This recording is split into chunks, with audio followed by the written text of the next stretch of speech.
বিরতির পর ফিরে এলাম আজকের বাংলাদেশে। 3 মাসের টানা আন্দোলন, বিএনপির অবরোধ, হরতাল, 3 মাসের বেশি সময় হয়েছে ইনফ্যাক্ট। তো এই যে আন্দোলন করতে গিয়ে আমরা দেখেছি বিএনপির নেতা কর্মীরা সবাই ক্লান্ত এবং শক্তি অনেকটা ক্ষয় হয়েছে। এই অবস্থায় এই নির্বাচনে আপনারা কতটা প্রস্তুত, বিএনপি কতটা প্রস্তুত এই নির্বাচন লড়ার জন্য?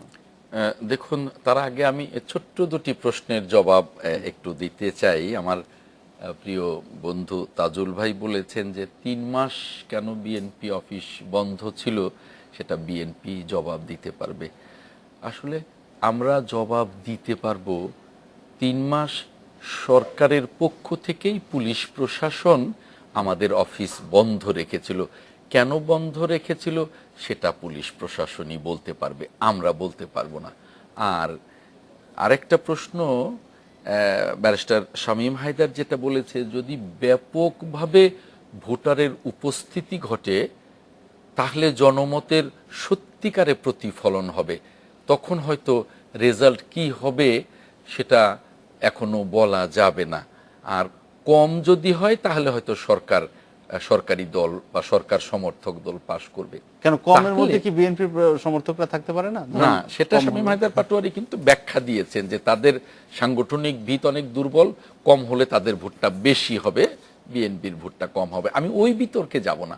আমি বলবো যে কে পাশ করলো আর কে ফেল করলো সেটা বড় কথা নয়।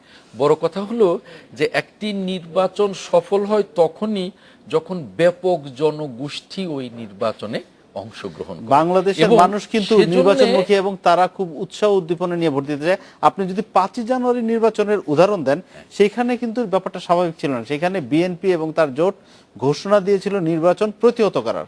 তারা কিন্তু শুধু নির্বাচন থেকে সরে গেছে তাই না, তারা ঘোষণা দিয়েছিল এই নির্বাচন প্রতিহত করা হবে। সেখান থেকে হয়তো মানুষের মনে একটা আতঙ্ক ছিল। না, ঠিক আছে, আমি পজিটিভ কথাই বলছি। যে সেই দিক থেকে আমি বলবো যে এই যে কথাটা, এটা অত্যন্ত গুরুত্বপূর্ণ একটা কথা কিন্তু ব্যারিস্টার শামীম হায়দার পাটোয়ারি বলেছেন।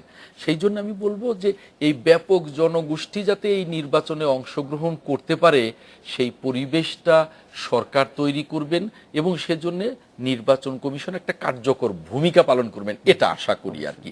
আর আপনি যে কথাটা বললেন, নির্বাচন কমিশন, জি জি, আর আপনি যে কথাটা বললেন যে এই মুহূর্তে বিরোধী দল 3 মাস আন্দোলন করেছে, আসলে বাংলাদেশটা কিন্তু আন্দোলন সংগ্রামের দেশ। এখানে যারাই বিরোধী দলে যায় পুরো সময়টা আন্দোলন সংগ্রামেই থাকে। সত্যিকার অর্থে এখন বিরোধী দল বা জনগণ বা ঢাকাবাসী কেউই কল্পনা করেনি যে এই নির্বাচনটা এখন ঘোষিত হবে, যেটা শামীম হায়দার পাটোয়ারি বলেছেন, খুব কৌশলে বলেছেন।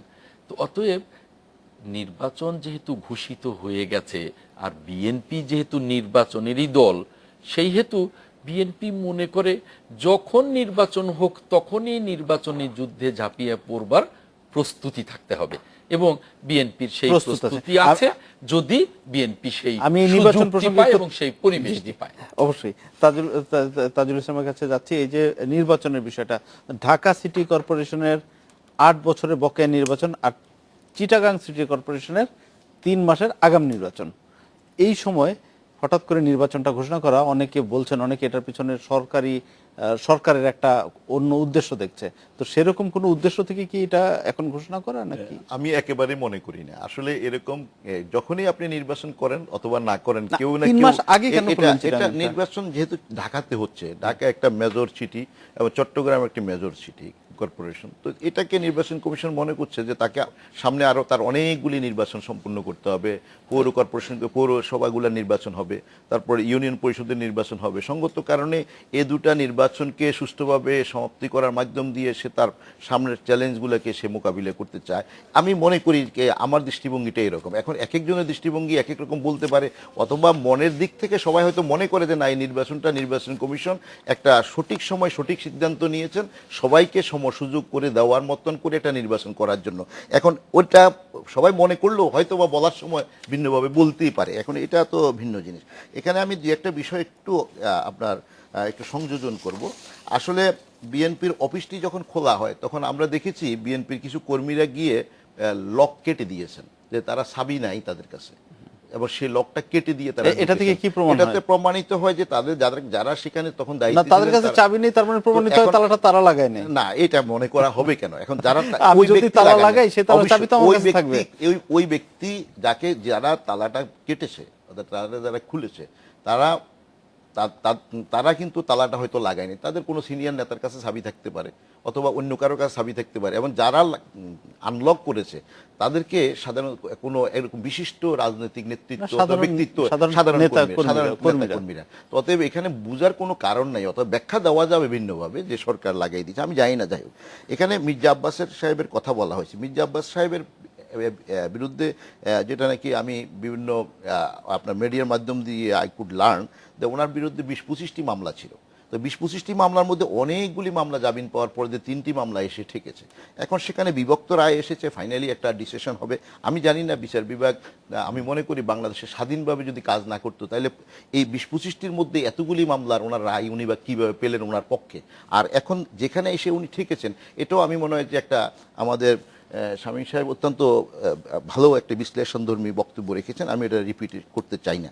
তো এখানে আমি মনে করি যে একটা সুষ্ঠু নির্বাচন হওয়ার জন্য, আর যে মাস পার্টিসিপেশনের কথা বলা হয়েছে, আমি মনে করি সাধারণ মানুষের কাছে আওয়ামী লীগের জনভিত্তি অনেক বেশি। এটা সময়ের ব্যবধানে বহুবারে প্রমাণিত হয়েছে। তো এটা আওয়ামী লীগের পক্ষ থেকে খুব সিরিয়াসলি চাচ্ছে যাতে নাকি সব মানুষ মাস পার্টিসিপেশন থাকে at the time of voting. তাতে করে আমি মনে করি আওয়ামী লীগের পক্ষ থেকে মনে করে যে আওয়ামী লীগের সমর্থিত প্রার্থীরা বেশি বিজয় অর্জন করার সুযোগ পাবে তারা যদি শঙ্কামুক্তভাবে এবং সব মানুষ যদি ভোট দিতে পারে। তো এটা স্বাভাবিক। আওয়ামী লীগ একটা প্রাচীনতম রাজনৈতিক দল হিসাবে তার সাংগঠনিক শক্তি স্বাভাবিকভাবে বেশি হবে, এবং এই দল আরো অনেকগুলো ভালো কাজ করে ইত্যবসরে ক্ষমতা থাকাকালীন দেশের দারিদ্রতা বিমোচন, ন্যায় বিচার প্রতিষ্ঠার পাশাপাশি যোগাযোগ ব্যবস্থার উন্নতি, সামগ্রিক উন্নতি করে দেশের মানুষের কাছে এটা আমি এই একটা সেকেন্ড বলে শেষ করছি যে অনেকগুলি আজকে আমরা এই দেশের মানুষ দারিদ্রতা, অন্যায় অবিচারের বিরুদ্ধে বহু সংগ্রাম আন্দোলন করে একটি স্বস্তি পাওয়ার একটি জায়গায় এসেছে। তো এবং এই কৃতিত্ব স্বাভাবিকভাবে বর্তমান সরকারকে আপনার না দেওয়ার ইচ্ছে করলেও আমরা সুযোগ নেই, কারণ সবগুলোই অর্থনৈতিক অবস্থার উন্নতি, খাদ্য উৎপাদন বৃদ্ধি, যোগাযোগ ব্যবস্থার উন্নতি, বিদ্যুৎ শামীম হায়দার পাটোয়ারির কাছে যাচ্ছি। এই সিটি নির্বাচনগুলো বিএনপি এবং আওয়ামী লীগ দুই দলই খুব সিরিয়াসলি নিয়েছে, এটা আমরা যেমন মাঠে দেখছি, আজকে নেতাদের বক্তব্য থেকেও সেটা আবারও প্রমাণ হলো এবং আমরা দেখতে পাচ্ছি। তো জাতীয় পার্টি কতটা গুরুত্বের সঙ্গে নিয়েছে? আপনাদের প্রার্থী 3 জায়গায় আপনাদের প্রার্থী আছে, তাদের পক্ষে আপনারা কতটা কাজ করছেন? অবশ্যই আমরা যথেষ্ট গুরুত্বের সাথে দেখছি, এবং আমাদের ঢাকা দক্ষিণের প্রার্থী সাইফুদ্দিন মিলন, উনি অনেক আগে থেকেই পরিচিত মুখ, এবং ওনাকে অনেকে পরিচিত মুখ কিভাবে? হ্যাঁ, উনি অনেকদিন থেকেই রাজনীতিতে আছেন, গ্রাসরুট রাজনীতিতে। ওনার পোস্টার আমরা অনেক ছোটবেলা থেকে দেখতাম। পরিচিত, আমরা পোস্টার দেখি। না, সিটি কর্পোরেশন একটা বিশাল জায়গা, এখানে তো ব্যক্তিগতভাবে সবাই চেনার কোনো স্কোপই নাই। বিএনপির আরেকজন ক্যান্ডিডেট যিনি এখানে আছেন উত্তরে, তাকে তো আমরা এই প্রথম দেখলাম, এর আগে তো কখনো দেখিনি। তো আমাদের সেখানে দক্ষিণের ক্যান্ডিডেট পরিচিত, আর আরেকজন যিনি আছেন উত্তরে, তিনি প্রায় 14 বছর ধরে এই জাতীয় পার্টির সাংগঠনিক দায়িত্বে আছেন, এবং সমস্ত ওয়ার্ড কমিটিগুলো ওনার করা। এবং ওখানে আমাদের আরও একজন ক্যান্ডিডেট ছিলেন ববি হাজ্জাজ, পরবর্তী দলীয় সমঝোতার ভিত্তিতে উনি প্রত্যাহার করে নেন। তো আমরা এই ইলেকশনের ব্যাপারে যথেষ্ট অবশ্যই সতর্ক, সচেতন এবং সিরিয়াস।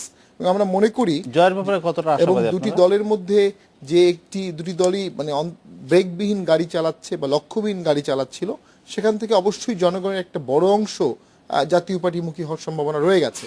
আমরা সেটা সাংগঠনিকভাবে ক্যাপিটালাইজ করতে পারলে অবশ্যই ইলেকশনে আমরা অত্যন্ত ভালো ফল করতে পারব। আপনারা জয়ের ব্যাপারে কতটা আশাবাদী? এখন জয়ের ব্যাপারে অবশ্যই প্রতি ক্যান্ডিডেটের মতো আমরাও আশাবাদী, ডেফিনেটলি। কিন্তু অবশ্যই আমি নিশ্চিতভাবে বলতে পারি না কে জয়ী হবে, এটা তো বলার কোনো সুযোগ নেই।